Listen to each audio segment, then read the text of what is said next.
네, 안녕하세요. 이번 시간에는요, 책을 통해서 알아보는 임상병리사의 이야기 시간 준비했습니다. 나는 오늘도 보건소로 출근합니다의 저자 김봉재 선생님 모셨습니다. 안녕하세요. 네, 안녕하세요. 저는 국립경찰병원에서 7년 동안 근무하고 경기도 가평군 보건소에서 11년 동안 근무한 김봉재라고 합니다. 반갑습니다. 지금 한 거의 20년 정도 이렇게 보건소에서 네. 일하신 건가요? 네, 국립경찰병원과 네. 보건소. 그렇죠. 임상병리사로 일을 하시는데요. 보건소에서는 어떤 일을 하셨던 거죠, 그러면요? 예방의학팀과 감염병 관리팀에서 근무했습니다. 재난대비 응급의료, 전쟁대비 충무계획. 생각보다 또 분야가 좀 다양하네요. 이 외에도 뭐 악기도 연주하신다고 하던데요. 취미로 키보드 연주를 했습니다. 그래서 임상병리 행사에 있을 때도 네. 여러 번 했습니다. 그때 어떤 곡을 보여주신 건가요? 네. 눈의 꽃. 눈의 꽃. 네, 참고 사진을 보내드리겠습니다. 방송을 좀 아시네요. 네. 네.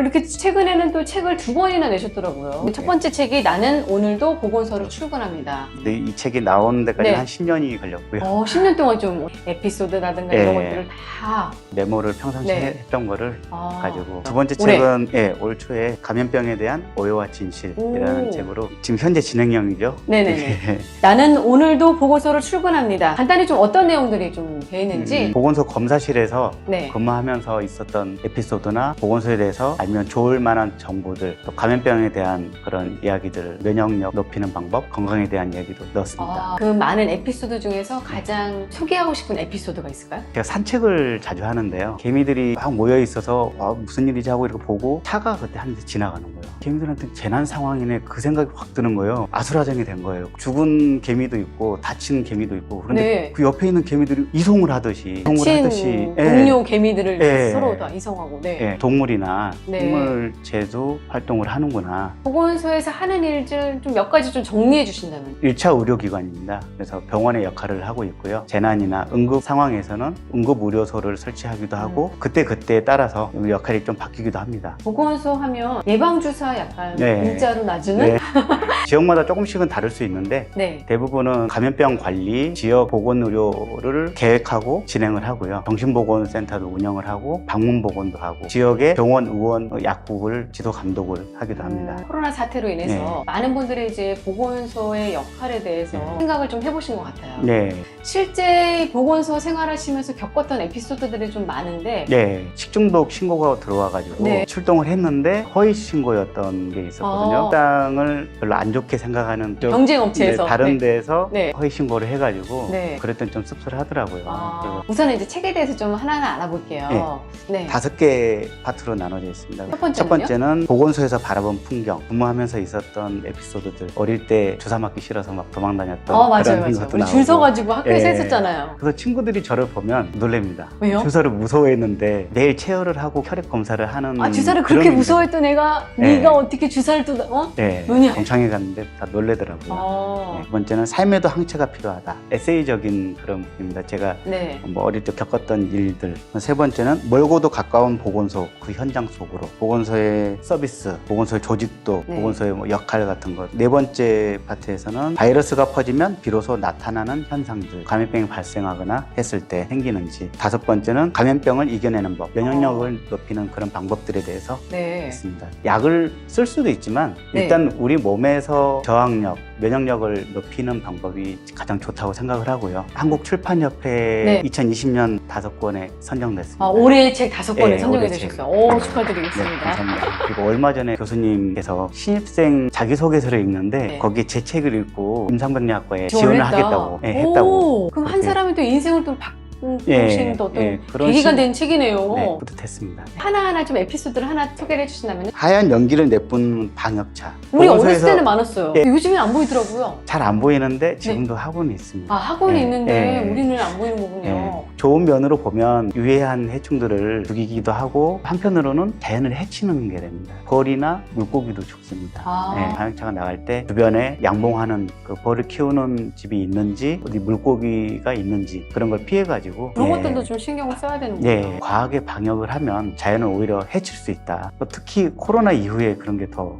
있었던 거 많아졌죠. 네. 지금 어디 가든 뭐 손 소독제하고 막 몸에 뿌리기도 하고 그러잖아요. 네. 코로 흡입을 해도 좋지는 않은 거고요. 가습기 살균 사건 기억나죠? 있죠. 한두 번은 큰 영향을 주지는 않겠지만 몸속에 들어간 건 그렇게 좋지는 않고요. 끊임없이 계속 예. 들어오니까요. 보건소 검사 결과를 믿을 수 있을까? 예전에는 보건소 검사가 이걸 정확할까? 그런 생각을 많이 했었거든요. 아무래도 네. 손으로 많이 하고 그랬기 때문에 네. 좀 그런 오류가 있었을 거라고 생각이 들고요. 네. 지금은 거의 대부분의 검사 장비도 종합병원에서 쓰는 장비를 사용하고 있고요. 근무하는 동료도 종합병원에서 근무했던 직원이 와서 근무하기 때문에 사실 똑같은 시스템입니다. 그러니까 보건소랑 병원이랑 크게 차이가 없다. 예. 그냥 어르신들이 좀 많이 이용하지 않으세요? 네. 대부분은 어르신분들이 많이 네. 이용을 합니다. 특히 뭐 혈당 검사나 네. 뭐 콜레스테롤이나 기본 검사들 하고요. 가격이 일단 저렴하기 때문에 네. 다 무료는 아닌가요? 진료에서 필요한 경우에는 무료이기도 하고 1,000원, 2,000원 어떤 검사는 뭐 1, 2만 원 이렇게 하기도 합니다. 보통 갑상선이나 암 같은 경우는 무조건 병원에 가야 된다고 생각하는데 예, 암 표지자 검사. 처음부터 암 조직을 검사하기는 쉽지 않잖아요. 네. 그래서 혈액에 있는 암에 대항하는 항체를 검사하는 겁니다. 아, 체열을 통해서 예. 네, 그걸 확인할 수 있겠네요. 네, 최종 진단은 현미경으로 암 세포를 보고 확진하는 거지만 정확도는 조금 더 낮을 수는 있지만 쉽게 할 수 있다는 장점이 있습니다. 보건소 홈페이지가 의외로 되게 다양하게 꾸며져 있는 것으로 알고 있거든요. 네, 근데 많은 분들이 좀 모르세요. 그렇죠? 네. 요즘에 홈페이지로 보시면 네. 어떠한 사업을 하고 서비스를 하는지 좀 네. 쉽게 알 수 있습니다. 보건소에 가면 이것도 할 수 있다. 다양한 혈액 검사를 받을 수 있습니다. 혈당, 콜레스테롤, 네. 지질, 또 간 기능 검사, 신장 기능 검사, 신장, 적혈구, 백혈구, 네. 혈소판 검사, B형 간염 항원항체 검사, 성매의 감염병. 피검사를 통해서 의외로 많은 내용들을 네. 좀 알 수가 있군요. 네. 두 번째, 보건소에 가면 이것도 할 수 있다. 금연 서비스입니다. 네. 금연 등록을 하고 프로그램을 안내를 해주고요. 금연 패치나 껌도 주고 목표를 달성했을 때 어떤 사은품도 주고. 상품도 줘요? 예. 뭐죠? 그건 보건소마다 좀 다릅니다. 예. 아, 그럼 이제 네. 금연에 성공하면 상품까지도 주고 네. 금연할 수 있게끔 많은 서비스를 좀 제공을 네. 해주는 거군요. 네. 금연하고 싶은 분들 멀리 가지 마시고요. 보건소에 한번 꼭 네. 가보시길 바라겠습니다. 세 번째, 보건소에 가면 이것도 받을 수 있다. 한방 치료를 받을 수 있습니다. 뜸이나 침을 받을 수도 있고요. 그건 전혀 몰랐어요. 비용이 드나요? 대부분 무료로 대부분 무료로 합니다. 되고요. 예, 예. 네 번째, 보건소에 가면 이것도 받을 수 있다. 치매 검사입니다. 치매 검사요. 네. 특히 요즘 치매로 인해서 고생하시는 분들, 또 치매 걱정하시는 분들 많으시잖아요. 네, 전국의 보건소마다 치매 센터가 생겼습니다. 치매 검사와 관리를 많이 하고 있습니다. 내가 치매인지 아닌지 확인할 수도 있고. 뭐 암이나 특이 질환 같은 네. 경우에 비싼 그 의료 비용을 지원해주는 사업도 있습니다. 그럼 다섯 번째는 보건소는 의료 비용을 절감하는 그런 네. 서비스도 하고 있다. 네, 그렇군요. 그러니까 보건소가 우리는 예방 접종만 하는 곳으로 네. 오인하시는 경우가 많은데요. 의외로 이렇게 다양한 업무를 하고 있다는 걸 좀 느낄 수가 있네요. 네. 우리 지역구에 있는 보건소가 어떤 일을 하고 있는지, 한번 내가 좀 피 검사를 받고 싶다, 네. 아니면 치매가 아닌지 뭐 그런지 한번 검사 받고 싶다면은 보건소의 문을 한번 두드려 보시길 바라겠습니다. 실제 일하셨을 때 그런 재난이 있었던 저희 관내는 아니지만 세월호가 침몰했을 때 네. 저희 관내도 그런 일이 일어나지 말라는 법이 없거든요. 그래서 네. 재난 대비 뭐 매뉴얼이나 어떤 시스템을 좀 더 신중하게 생각을 했습니다. 첫 번째 책 내시고 나서 좀 아쉬움이 있으셨다면서요? 이제 코로나가 시작된 상황이었는데 네. 마무리가 되지 않을까 했는데 일이 더 커지더라고요. 그래서 이번에 그럼 두 번째 책을 내신 거죠? 네, 두 번째 책 감염병에 대한 네. 오해와 진실. 오해가 어떤 게 있을까요? 그럼 감염병에 대한. 네. 세균 바이러스 그러면 모두 다 위험하다고 생각을 하고 네. 무서워하는 그런 네. 경향이 좀 많이 있습니다. 네. 우리 몸에 유익균이 있듯이 네. 우리를 도와주는 세균이나 바이러스도 있고요. 그냥 정상적으로 여기서 활동을 하는 바이러스도 많이 있습니다. 면역력을 오히려 떨어뜨릴 수도 있고요. 만성이 돼가지고 실제로 치료하려고 할 때 내성이 내성. 생기는 네. 그런 경우가 많이 있습니다. 두 번째 책 같은 경우에는 당시 방역 체제를 좀 비판하는 느낌이 있었기 때문에 약간 주변에 좀 눈치를 보시지 않으셨을까라는 생각도 드는데요. 네. 네. 이 책을 내기가 좀 조심스러웠습니다. 이걸 내도 되나 안 되나 고민을 한 몇 달 했던 것 같아요. 네. 앞으로 이제 계획에 대해서 좀 밝혀주신다면요? 근무했던 그런 경험을 바탕으로 연구 분야에도 좀 해보고 싶고요.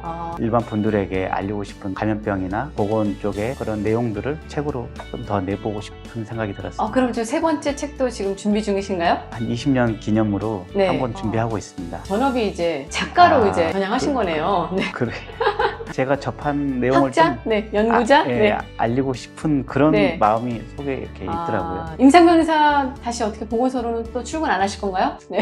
출근은 하긴 해야죠.